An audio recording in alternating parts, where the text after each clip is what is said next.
샬롬 로중 읽어주는 제입니다. 오늘은 11월 16일 목요일 로중입니다. 내가 그들과 영원한 언약을 맺고 내가 그들에게서 영영 떠나지 않고 그들을 잘 되게 할 것이다. 예레미야 32장 40절. 하나님의 사랑이 우리에게 이렇게 드러났으니 곧 하나님이 자기 외아들을 세상에 보내주셔서 우리로 하여금 그로 말미암아 살게 해주신 것입니다. 요한일서 4장 9절. 주님의 사랑과 가까워지는 하루 보내세요. 샬롬 하울람. 요한은 사랑의 사도라고 알려져 있습니다. 요한 1서를 보면요. 하나님의 사랑에 대한 길고 진한 서술을 하고 있어요. 특히 오늘 우리가 읽은 가르침의 본문 앞뒤 맥락을 읽어보면 하나님의 사랑이 어떠한 것인지 알 수가 있습니다. 가르침의 본문은 요한일서 4장 9절 한 절 기록하고 있지만요. 오늘 7절부터 13절까지 같이 읽어보시기를 추천합니다. 사랑하는 여러분, 서로 사랑합시다. 사랑은 하나님에게서 난 것입니다. 사랑하는 사람은 다 하나님에게서 났고 하나님을 압니다. 그러니까 내가 하나님을 알고 있느냐 그렇지 않느냐에 대한 근거를 내가 지금 사랑을 하고 있느냐 아니냐에 두고 있습니다. 8절, 사랑하지 않는 사람은 하나님을 알지 못합니다. 하나님은 사랑이시기 때문입니다. 하나님의 사랑이 우리에게 이렇게 드러났으니 곧 하나님이 자기 외아들을 세상에 보내주셔서 우리로 하여금 그로 말미암아 살게 해주신 겁니다. 오늘 읽은 가르침의 본문이죠. 그러고 나서 10절부터 이렇게 말씀이 펼쳐집니다. 사랑은 이 사실에 있으니 곧 우리가 하나님을 사랑한 것이 아니라 하나님이 우리를 사랑하셔서 자기 아들을 보내어 우리의 죄를 위하여 화목제물이 되게 하신 것입니다. 그러니까 인간들은 자기들의 문화를 만들고 인간 중심주의로 사느라 하나님을 저버렸지만 하나님은 사랑을 저버리지 않으셨다고 이야기하고 있는 겁니다.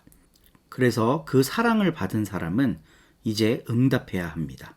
11절, 사랑하는 여러분, 하나님께서 이렇게까지 우리를 사랑하셨으니 우리도 서로 사랑해야 합니다.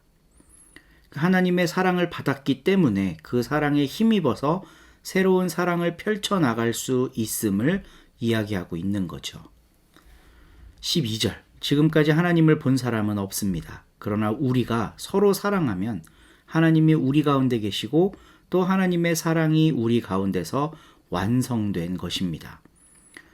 우리가 사랑할 때 하나님께서 우리를 사랑하시는 그 사랑이 완성된답니다. 와, 이거 진짜 엄청난 말씀이에요.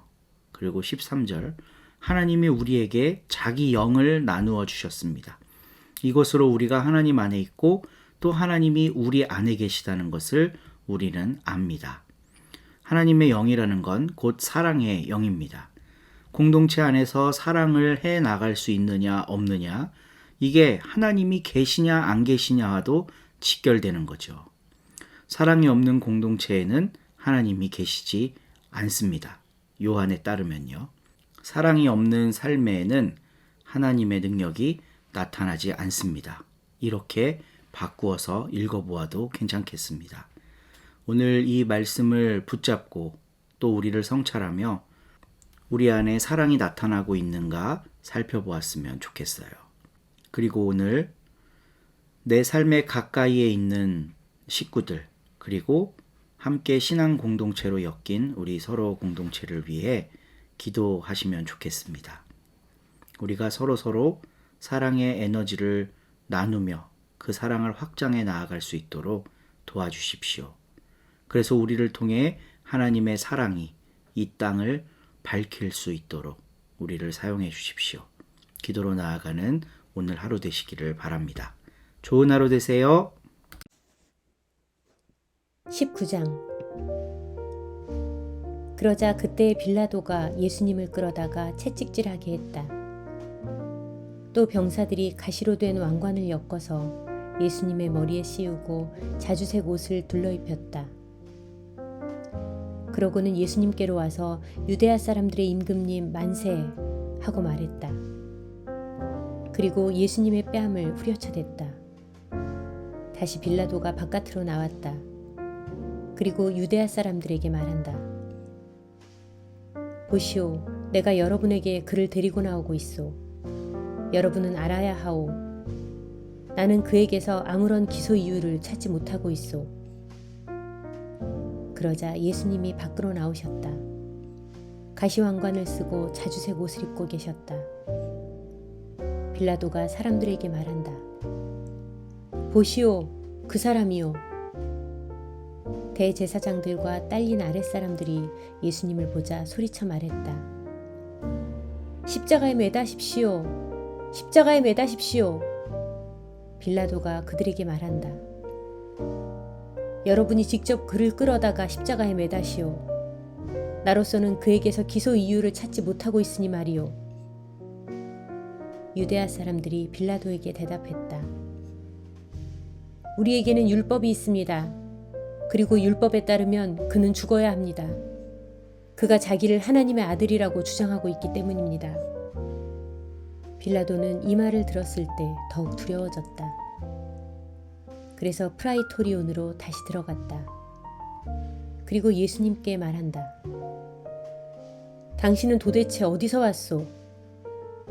예수님은 그에게 답을 주지 않으셨다. 그러자 빌라도가 예수님께 말한다. 나에게 말하지 않는 것이오. 나에게는 당신을 풀어줄 권한도 있고 당신을 십자가에 매달 권한도 있다는 것을 알지 못하시오.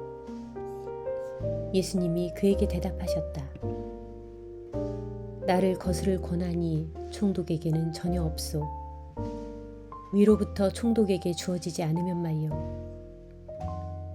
이 때문에 나를 총독에게 넘겨준 사람의 죄가 더 크다오.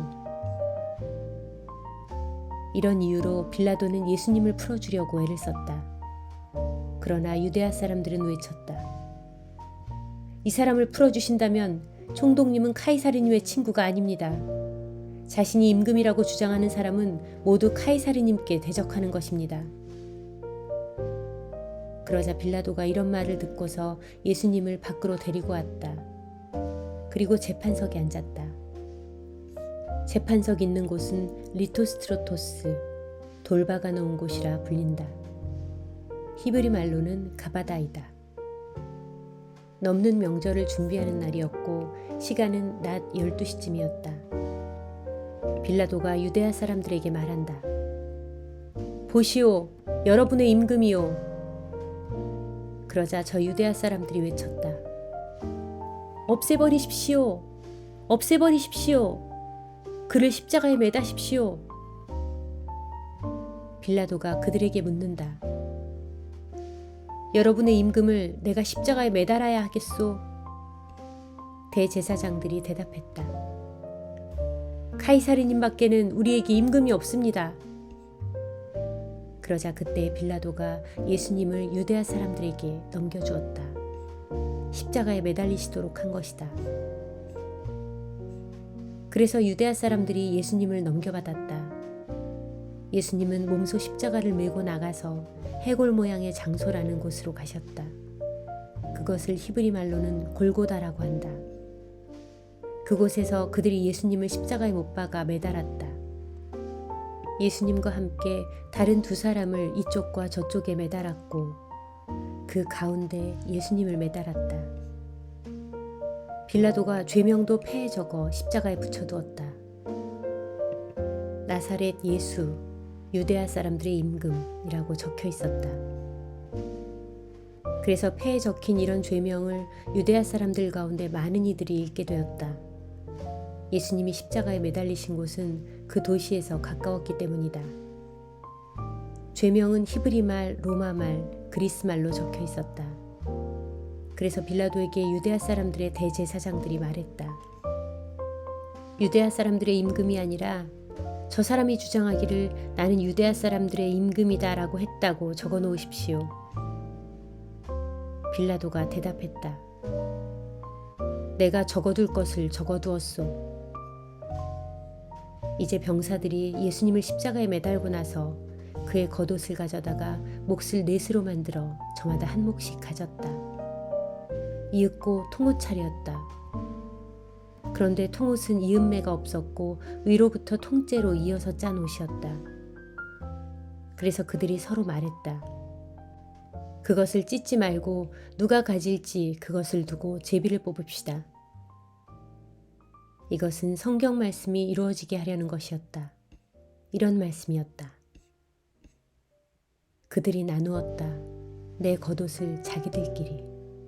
또 내 옷을 두고 제비를 뽑았다. 그래서 병사들이 이런 일을 했던 것이다. 예수님의 십자가 곁에 그의 어머니와 어머니의 자매, 글로바의 아내 마리아와 막달라 사람 마리아가 서 있었다. 이제 예수님이 어머니와 또 자신이 사랑하신 제자가 곁에 서 있는 것을 보시고서 어머니에게 말씀하신다. 어머니, 보십시오. 어머니의 아들입니다. 그런 다음에 그 제자에게 말씀하신다. 보세요. 그대의 어머니입니다. 바로 그 시간부터 그 제자가 예수님의 어머니를 자신의 집으로 모셔갔다. 이런 일이 있은 뒤에 이제 모든 일이 끝까지 다 이루어진 것을 예수님이 아셨다. 그래서 성경 말씀이 끝까지 다 이루어지게 하시려고 말씀하신다. 내가 목마릅니다. 포도식초가 가득 담긴 그릇이 놓여 있었다. 그래서 사람들이 포도식초를 가득 머금은 갯솜을 히솝줄기에 꿰어감아 예수님의 입에 가져다 대었다. 그래서 포도식초를 받아 드셨을 때 예수님이 말씀하셨다. 끝까지 다 이루어졌습니다. 그리고 머리를 떨구시고는 숨을 넘기셨다. 그날은 유대아 사람들이 안식일을 준비하는 날이었다. 그래서 안식일에 시신들을 십자가에 달린 채로 두지 않기를 바랐다. 바로 그 안식일 날은 큰 날이기도 했기 때문이다. 유대아 사람들은 빌라도에게 요청하여 십자가에 매달린 사람들의 다리를 부러뜨려 달라고 했다. 그리고 그들을 치워달라고 했다.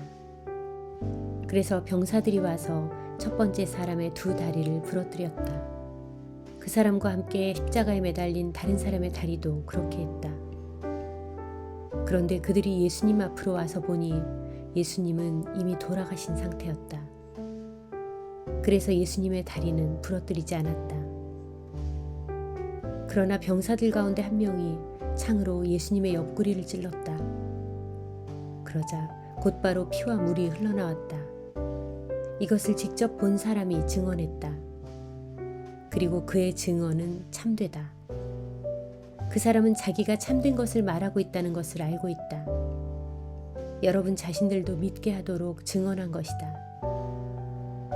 이런 일들이 일어난 것은 그의 뼈가 부러지지 않을 것이다 라고 한 성경 말씀이 이루어지게 하려는 것이었다. 그리고 다시 성경의 다른 곳에서는 말한다. 그들은 자기들이 찌른 사람을 볼 것이다. 이런 일들이 있은 뒤에 아리마테아 출신 요셉이 빌라도에게 요청하여 예수님의 시신을 모셔가게 해달라고 했다. 요셉은 예수님의 제자였지만 유대아 사람들을 두려워해서 그 사실을 숨기고 있던 사람이다. 빌라도가 허락해 주었다. 그래서 요셉이 와서 예수님의 시신을 모셔갔다.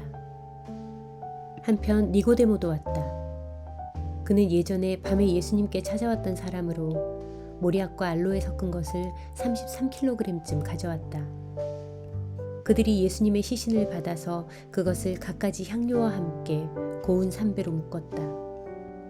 유대아 사람들이 장례를 치를 때 해오던 대로였다. 예수님이 십자가에 매달리셨던 그 장소에는 뜰이 있었다. 그리고 그 뜰 안에는 새 무덤이 있었는데 거기에서는 아직까지 어떤 사람의 장례도 치른 적이 없었다.